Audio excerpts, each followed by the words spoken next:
All right, what is going on, everybody? We got some WNBA news and events to talk about.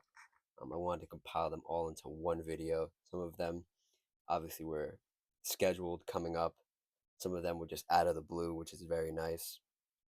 The offseason always needs stuff to talk about, especially in the WNBA. Those events include Jewell Loyd requesting a trade, the WNBA expansion draft, the Golden State Valkyries jerseys, which are on your screen right now.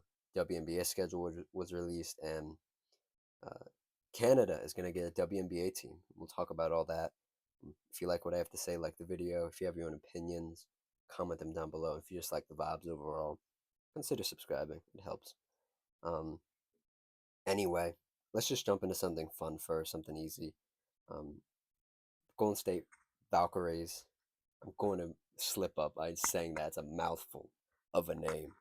Um, Release their jerseys. Um, they're right in front of you. You can also look them up for yourself. They're pretty basic. The consensus from everybody is that they're bad. They suck. I don't think they suck. I'd like to remind everybody that when the San Antonio Stars became the Las Vegas Aces, the Aces had some bad jerseys the first couple years, and now they have some of the best in the league. Um, this is very NBA G League though. Just slapping a logo on like a basic color. I do like the numbers on the left side. You don't see that a lot anymore, especially on a just a home and away jersey. Obviously, the main color is gonna be purple. I like the almost lavender purple. I like the lavender purple on the outside of the um, the numbers.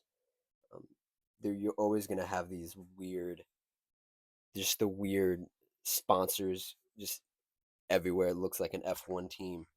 Um, Overall, I think it's an okay jersey. They definitely could have done better, especially when it's an expansion draft team. You kind of want people to buy the jersey and feel a certain way about buying it and wearing it. This is kind of just, oh yeah, okay, it's a team, cool, nice. Um, there is some like pattern on the jersey itself.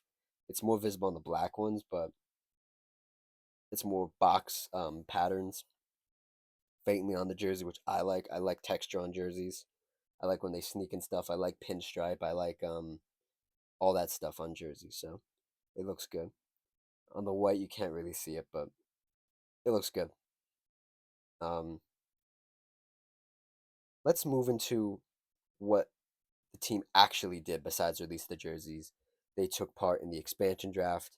Um, Next year, the Toronto team will do the same, but this year in 2025, it's only the Valkyries. Um, they selected players from, let's see, I'm not even going to try to attempt to say some of these names. I'm going to butcher them. I don't want to butcher them. So I'm just going to say what teams they selected from.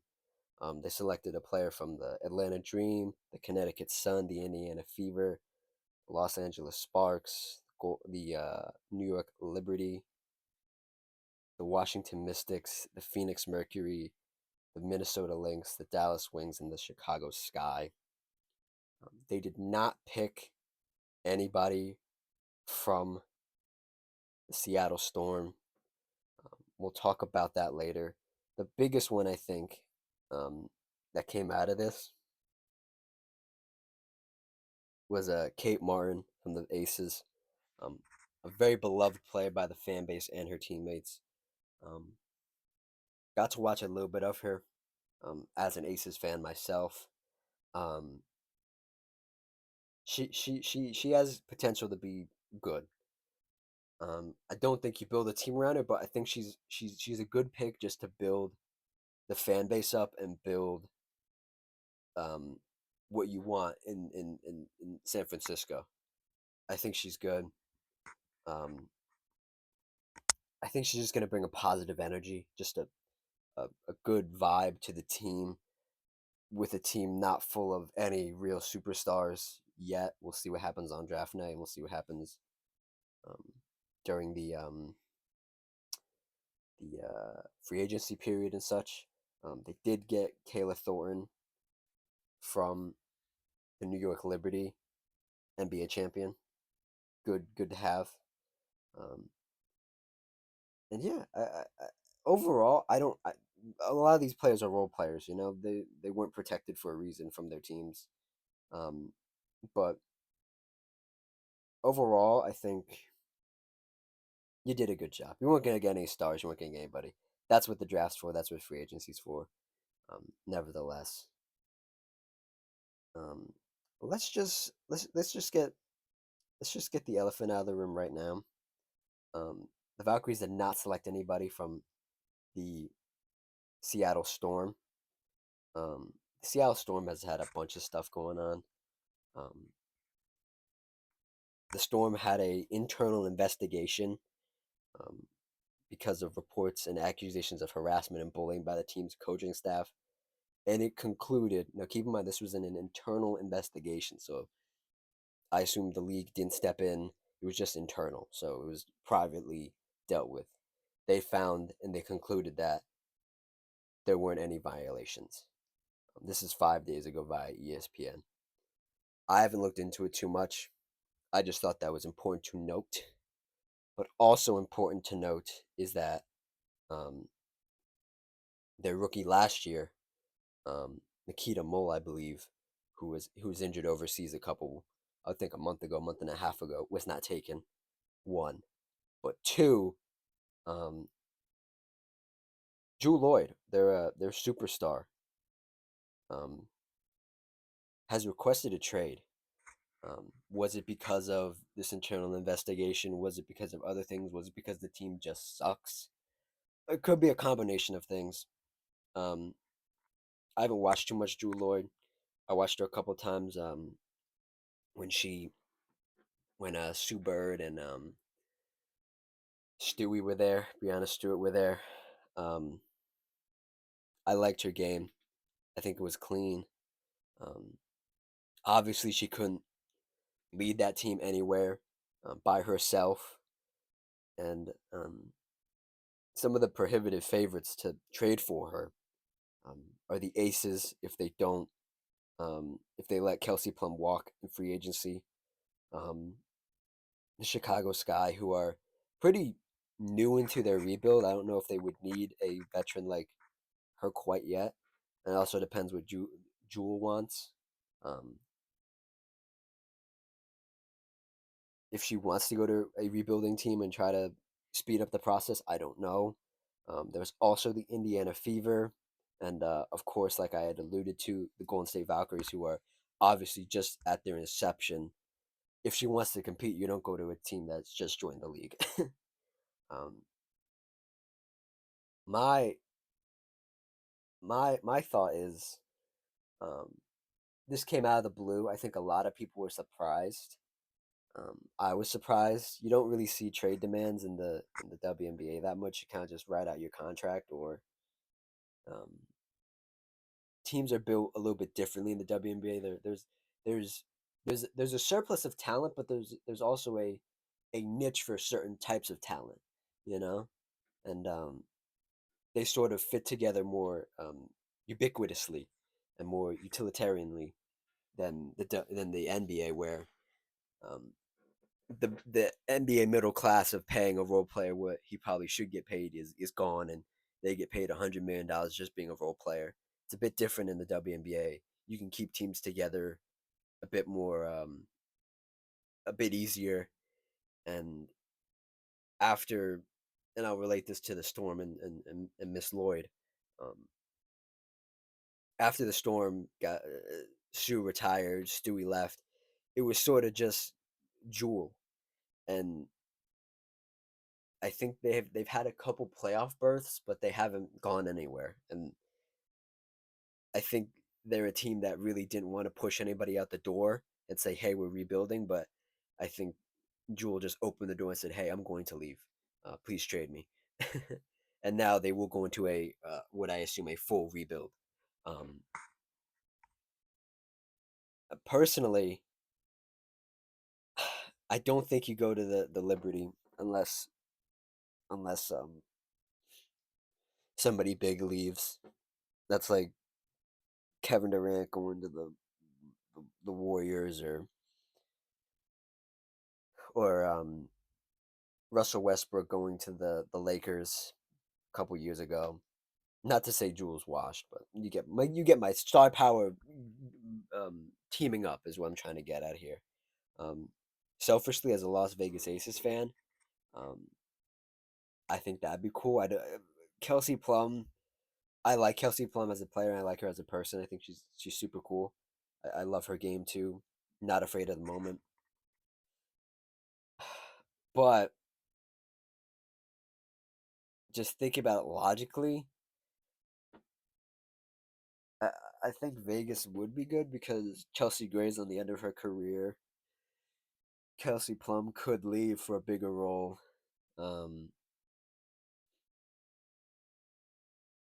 Trying to think of other people on that team. Um, you need another star for the next couple years, right?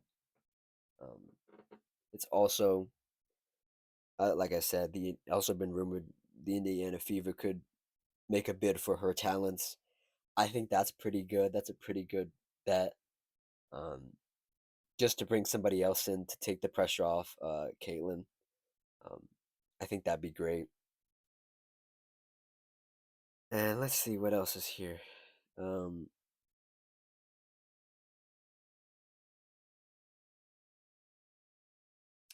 and I'm also seeing these are some ones at the bottom of the list now. Um, I'm seeing the Sparks. I'm seeing Phoenix. Phoenix is just in a perpetual. I don't even want to talk about Phoenix. Phoenix actually upsets me as a franchise in the WNBA. They physically upset me as a team. I won't get into it here, but they physically upset me as a team. They're just so like, oh, we're still good. No, you're not. Come on, pack it up. Put the fries in the bag. Come on, let's hurry this up. No disrespect, but they just frustrate me as a team. The uh, the Sparks. I I I think you just rather keep building instead of getting a talent. I think it's a little too early. You haven't seen a full season of Cameron Brink. We haven't seen a full season of her playing with another rookie in the sense of like what can she do by herself. I think it's always important to see what a player which your top pick can do by themselves for a year or two, and then make a move. Because when you just throw another star in their face and say, "Hey, this is who you're gonna play with," it's sort of, in my opinion, disrespectful. Like, well, you don't believe in me. You already got somebody else, you know. Or maybe that's just me having an ego, and Cameron or any of the young players on the team would say, "Oh, this is good, nice. We have a an actual um an actual vet who's a star." You know, you could take it either way, but my personal favorites for Miss Lloyd would probably be the Fever, the the um the Aces. Yeah, those would probably be the two. These other ones are just like too far out of the box for me, but that's what happens in sports. You think they're going to one place and they end up in another. It happens all the time in the NBA. It just happened in the MLB with Juan Soto. So yeah, eh, it's up in the air. We have to see what happens. I think the draft is going to tell a lot because draft night trades are always good. Um, I can ask you to pick this person and you pick them, and then I trade you Jewell. You know, so I think draft night will be very telling, and that's coming up soon. Um, let's head into the WNBA schedule. This was released almost a week ago, 2 weeks ago now. I wanted to cover it then, but I just didn't because the way they released it was sort of um, it was just literally a list, and I would have to scroll through the list, and I didn't want to go through that. But thankfully, Michael Volpe at ESPN, that's VOEPEL. Um, Shout out Mike for putting this article together. Um, Top 10 must see games. This was released on December 2nd. Make sure you check out the article. Um, I won't read all these, so Mike gets his credit, but I will read some of these. Um, May 17th, Chicago Sky at Indiana Fever. Um, Obviously, Caitlin Clark versus Angel Reese, always a big game. Um, I am partial to guards. I am partial to Caitlin Clark. Um, Nevertheless, always love a good rivalry, even dating back to college. Um, Obviously, a must-see game. Um, let's see what else we got here. Ooh, Aces at Valkyries on June 7th. Um,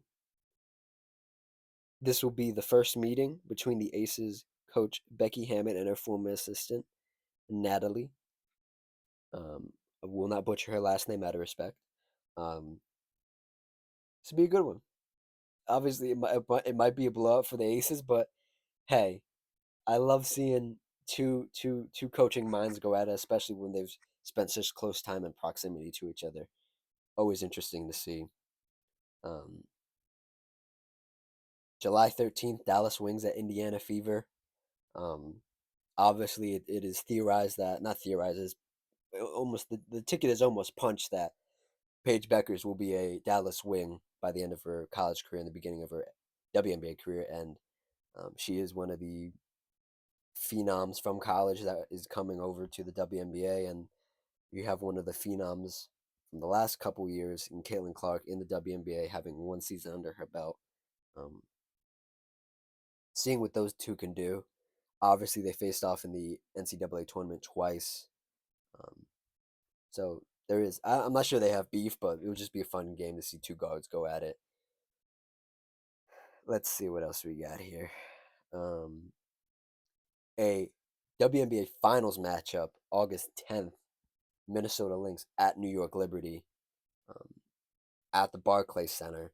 Very controversial game. If you haven't checked out my video, me talking about that game, it's one of my first ones. It's a little janky, but I have a lot of thoughts about that game five. But it'll be interesting to see what happens in a rematch in the regular season. Are they gonna go at each other? Are they just gonna play it as a game and say, "Hey, we'll see each other in the finals again"? Who knows? Obviously, a great matchup. August 13th, New York Liberty at the Las Vegas Aces. Um, a rematch from was that a year, 2 years ago, a year ago, a season ago, 2 seasons ago, where the Aces and the Liberty played. The Liberty obviously weren't ready when the Aces won um, a couple years ago, but this is a completely different um, New York Liberty team. It could be a completely different Las Vegas Aces team if they complete the Jewell Loyd trade in the future, or just re-sign Kelsey Plum. We'll see. But I think this game will be so much more interesting than it has been in past years.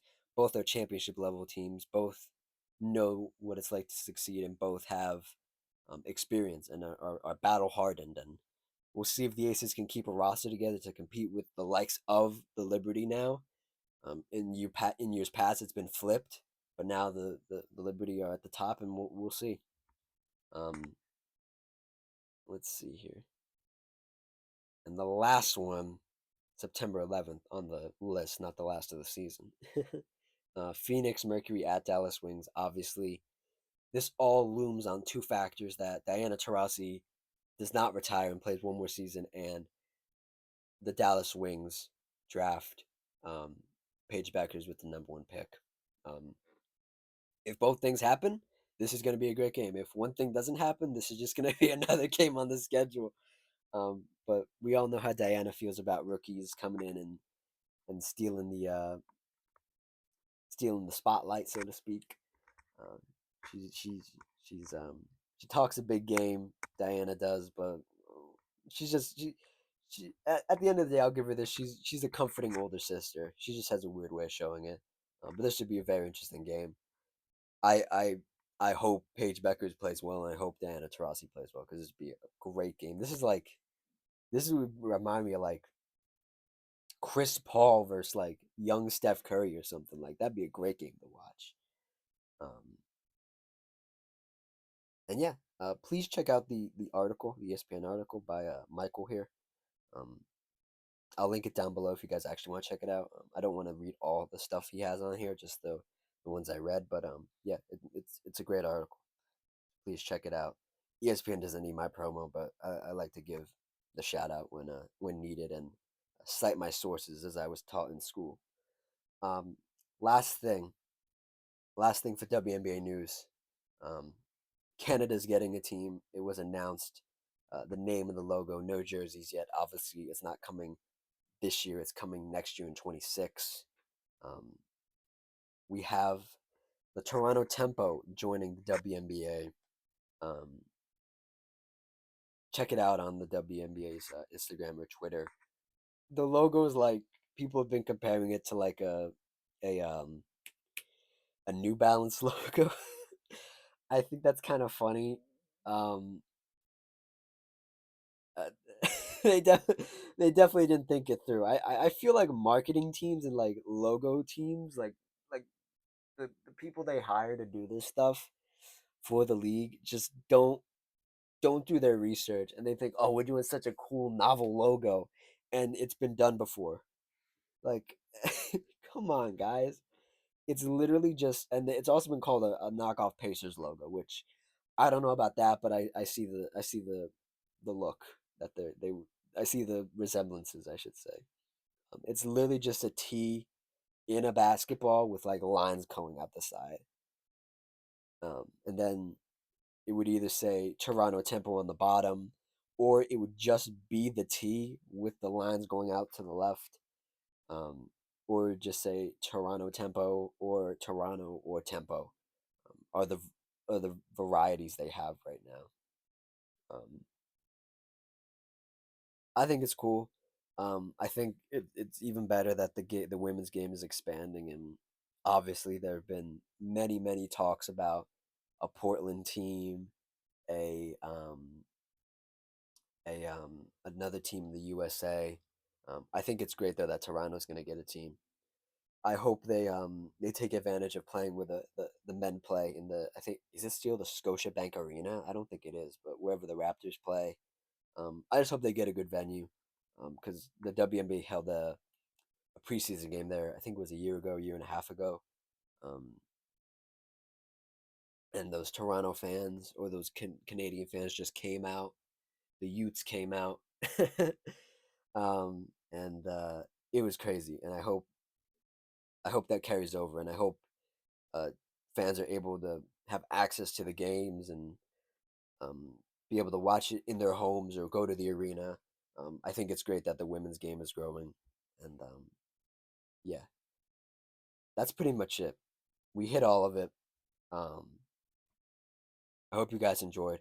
I really wanted to condense all this into one video because I thought it was important to hit all this stuff, and we're heading towards the what's it called, the real high times of the college, the women's college season. Um, so we're gonna see a lot of mock drafts and stuff. A lot of players play well, and this and that and the third, and that will lead into the WNBA draft and free agency and the preseason and the season starting. So it's gonna be a great WNBA season. It's gonna be a great college season, and I hope you guys enjoyed this video. This is probably my most detailed WNBA video hitting a bunch of topics. So hope you guys enjoyed it. Again, please like the video. If you have your own opinions or whatever, comment down below. And if you just like what I had to say or just like the WNBA, like the video and subscribe and all that good stuff. Thank you guys for watching. Cheers.